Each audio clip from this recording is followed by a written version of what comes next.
Menteri rang ba ke jela u Konrad ke sangma hadin ba ulalej ban jurep yagi cakasyong jungkis im jantia hajantia pur ulapan pau ke jing sngokmen ban sakhi dalaki jongki khmat yakite gi jaka wat laki bobun ki jing tai kila jat lapra ndrei ki dak kishin ki dang don hadu mentamene kumta ha bai dei berkete ke jaka jungkis im jantia nakaliang jung Konrad ukwa ban kentu sorkar jongkari Bangladesh bahkan pendek pensa eka susu u Konrad ul ongru bala dalong ke bala nakaliang jong ke sorkar Bangladesh bat kumju ke sorkar India bakin bei pisa nak bentaban pendek pensa bat penuan dori kete ke jaka jong kisim jantia. I think it was a really great moment, I should say, because we've always heard of Jantapur, and we also got to see the place where the king used to sit and meet the public.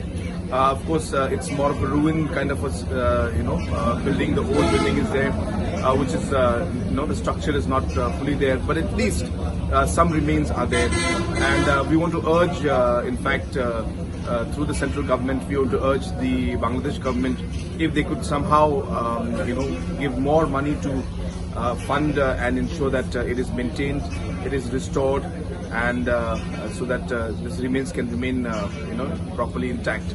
But overall, I think it was really nice. We had a lot of MLAs from Jenti Hills who were along with us. They also felt very nice about it. And in fact, this must be, I think, one of the first official government delegations from Meghalaya to have gone and visited Jantapur. So I think it was a great moment, and we hope that we'll be able to preserve, protect that place, and really take it forward.